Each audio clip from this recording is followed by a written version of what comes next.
Bonjour et bienvenue à la suite de cette formation. Donc aujourd'hui on va essayer d'imprimer les plans. Donc une fois qu'on a modélé nos 3D, on a nos plans 2D. Donc ce qui reste maintenant c'est d'imprimer ça.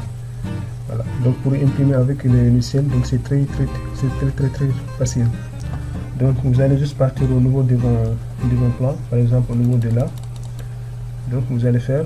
Donc, ici c'est juste un exemple de présentation. Donc vous pouvez faire mieux que ça. Donc si vous voulez mettre ici plan RDC, vous pouvez mettre plan RDC ici. Vous pouvez même écrire ça au niveau de là. Voilà. Mais avec ça, on va juste imprimer ça. Pour imprimer, vous cliquez sur votre clavier. Vous pouvez cliquer sur votre clavier comme votre clavier. CTRL P. Vous allez appuyer sur CTRL P. Après une fois là, donc vous allez configurer ça d'abord. Donc ici on a A3. Pour que nous, ce qu'on a mis là-bas c'est A0. Donc on va chercher ici A0. On va mettre A0. Une fois A0, donc vous pouvez centrer, vous pouvez mettre décalage, limite d'imprimante ou aucune marge. Voilà. Donc une fois ça maintenant, vous pouvez régler tout ça si c'est paysager ou bien portrait.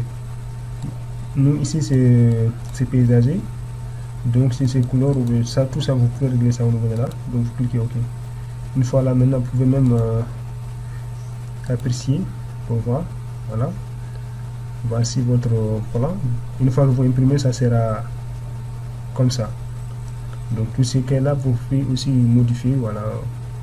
Améliorons pour la présentation. Voilà. Ici pour imprimer, ici encore vous pouvez il est déjà en mode réaliste, donc c'est bon. Donc ici juste de cliquer ici pour imprimer. Vous cliquez pour imprimer.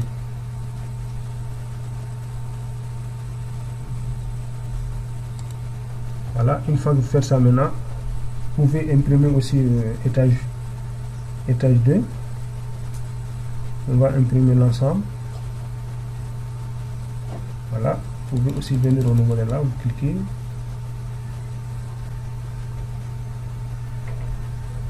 Ici encore on a A0. Donc il suffit juste de cliquer sur votre CTRL P. On peut afficher l'aperçu. Une fois qu'on règle, donc on peut toujours, ça va venir par défaut. Je vais faire.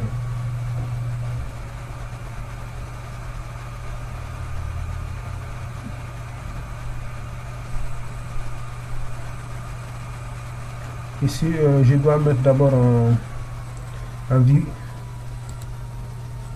réaliste au niveau de là, par exemple au niveau de là,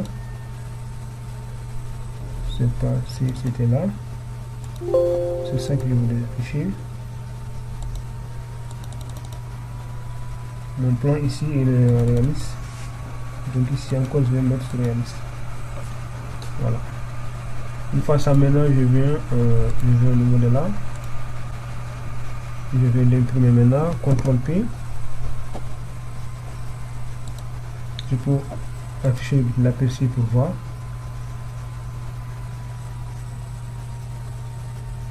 Voilà, vous mettez ça comme ça. Ici, je n'ai pas écrit plan de l'étage, c'est plan de l'étage. Donc, vous allez cliquer imprimer.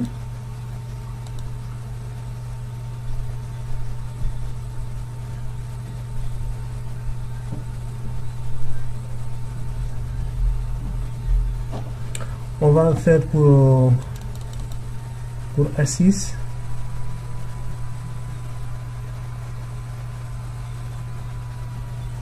Non, c'est pas ici. Ça, j'ai pas besoin de ça. Donc, je pense que c'est A4. A104. C'est celui-là encore. Je peux l'imprimer aussi. Je vais imprimer ça aussi pour voir comment ça va. Donc, je laisse ça d'abord après avoir imprimé. A105. Voilà. Tout ça, vous pouvez mettre ça mode cassé ou bien mode réaliste. Donc ça, vous les positionnez un peu. Il est un peu. Je vais le changer un peu.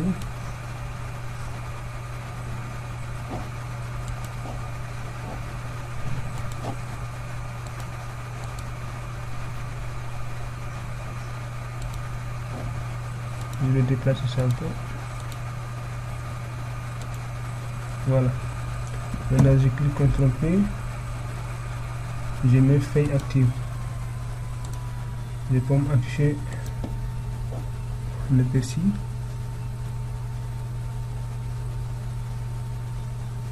Voilà. Une fois que j'ai fait tout ça, maintenant je peux imprimer.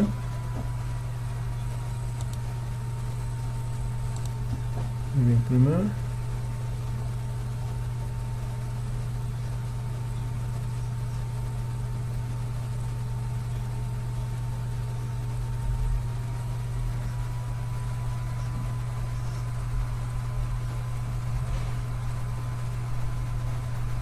Donc je vais faire, je vais revenir là. Celui-là aussi je peux ajouter. Donc je vais mettre un petit. Donc il y a une chose ici qu'on vous a pas montré. C'est que si vous voulez augmenter les cases ici, vous pouvez l'augmenter au niveau du réglage. Donc tout est là-bas. Dès que vous cliquez, vous allez voir quelque part là où vous pouvez augmenter ça. Voilà. Donc vous cliquez, on va imprimer ça intensément.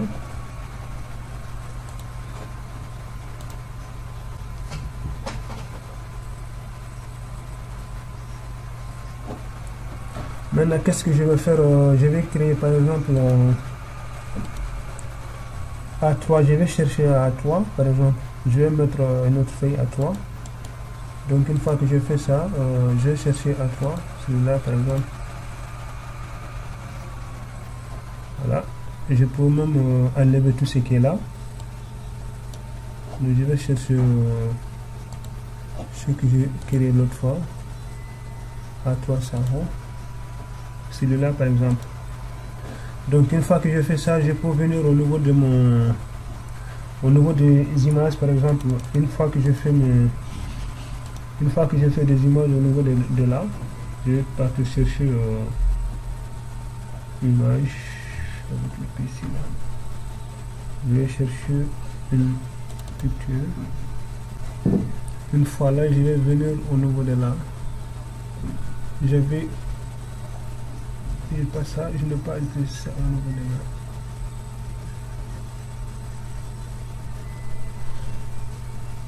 Je vais chercher l'image, je pense que je l'ai mis au niveau de là, voilà, c'est là. Donc au niveau de là, qu'est-ce que vous allez faire? J'avais enregistré quelques images au niveau de là. Donc il suffit de prendre une image, vous sélectionnez une image par exemple, vous allez ouvrir ça avec votre par exemple, moi j'utilise ça parfois. Donc une fois que j'utilise ça, je peux diminuer. Une fois après ça, si vous voulez rogner, vous pouvez rogner avant de l'amener au niveau de votre logiciel. Donc je vais juste diminuer ça un peu pour voilà. Ça dépend de vous. Vous pouvez prendre tout ça, vous pouvez prendre tout ça et vous pouvez aussi rogner. Ça dépend de vous. Vous pouvez même rogner jusqu'à que ça soit un peu. Je peux tous rogner si je veux. Si je pense que tout ça sort, je peux même prendre jusqu'à là par exemple, ou jusqu'à là. Voilà. Une fois que j'ai fait ça, je vais enregistrer ça par exemple. Donc si vous voulez faire, vous pouvez faire. Si vous voulez mettre ça directement, vous les mettez là-bas. Voilà. Donc une fois là, je vais les mettre ici, document, au niveau des documents. Je vais mettre tuto 10 pour faire la différence. Une fois que j'ai fait tout ça maintenant, je reviens au niveau de mon. Voilà, je vais partir insérer. Je prends image. Je vais chercher une image. Tuto 10. Je prends tuto 10 par exemple. Je vais mettre. Donc si vous avez amené plusieurs façades, vous pouvez amener ça ici au niveau de là. Donc vous pouvez augmenter. Voilà, pour vous décocher ici. Pour pouvoir le mettre au niveau de là si vous voulez librement. Voilà, vous pouvez même amener jusqu'à là si vous voulez. Vous pouvez le faire monter. Voilà, ça dépend de vous. Vous mettez ça d'une façon vraiment. Vous choisissez vous-même vos positions. Vous pouvez les mettre jusqu'à là par exemple. C'est pas compliqué. Voilà. Donc, une fois ça, maintenant vous pouvez même enlever tout ça. Donc en prolongeant votre image jusqu'à en bas. Une fois ça, maintenant on clique sur imprimer. Voilà, on peut jeter un coup d'œil. Ça va venir au moins comme ça. Donc une fois ça, maintenant vous allez imprimer ça. Voilà. Si on termine maintenant, on va vous montrer le PDF là, comment ça va s'afficher au niveau de votre PDF. Voilà. Je pense que c'est 5. C'est 5. Donc une fois ça, je vais essayer de fusionner tout. Je fusionne, je vais poursuivre ça. Donc vous allez sauvegarder quelque part dans votre PC. Donc moi je vais les mettre au niveau de document. Je vais mettre ici Tito. Une fois ça, je vais essayer de sauvegarder.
Voilà, une fois que je termine d'imprimer, maintenant ça va venir comme ça. Voilà, vous allez voir votre PDF, ça va venir comme ça. Vos plans, c'est comme ça, vous pouvez l'imprimer et que ça va venir au moins clair aussi. Avec ça maintenant, si vous imprimez ça, ça va venir très clair par rapport si vous amenez ça sur votre Word. Voilà, c'est ça. Ça va se ressembler comme ça. Ça va être au moins comme ça.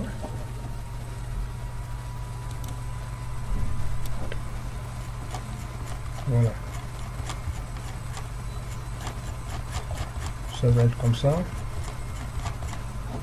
Vous diminuez ça un peu.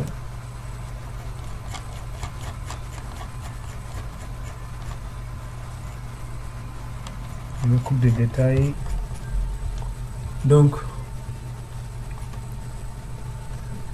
on va ces programmes on va les conclure au niveau de là. Donc on a fait le 3D, on a fait le rendu, on a imprimé nos plans. Donc on va essayer de passer à la partie structure à la prochaine fois. Donc à la prochaine fois, je vais essayer de vous présenter un plan. Donc après la suite, on va essayer de commencer à faire un plan de coffrage avec le logiciel de Revit. Donc je vous remercie d'avoir suivi ces tutos. Donc à la prochaine fois, Inch'Allah. Il est toujours possible de faire un monument avec ce logiciel. Donc pour cela, pour faire ça, vous allez utiliser un composante ici. Donc nous allons venir là, structure, vous cliquez là, il y a créé un composant ici. Donc je choisis par exemple DAL, je clique sur le DAL qui est le sol ici. Une fois ça, par exemple au niveau de là, vous allez donner un mot, vous cliquez. Vous allez venir au niveau de là, vous allez prendre celui-là. Donc dès que vous cliquez sur ça, il va vous dire que de dessiner. Ici c'est la partie supérieure. Donc si vous dessinez, vous donnez les dimensions. Une fois ça, vous allez encore dessiner. Vous cliquez ici, vous validez. Maintenant vous allez donner encore vous allez redessiner la partie basse. Vous prenez la partie basse, vous allez donner par exemple ici un programme. Donc une fois ça, vous allez valider. Donc vous avez votre numéro là qui est composante qui est élément qui crée ce numéro là. Vous allez sur 3D par exemple. Voilà, c'est là. Donc maintenant vous allez soit modifier la dimension pour que la partie supérieure puisse être inférieure par rapport à la partie basse. Donc c'est comme ça qu'on procède.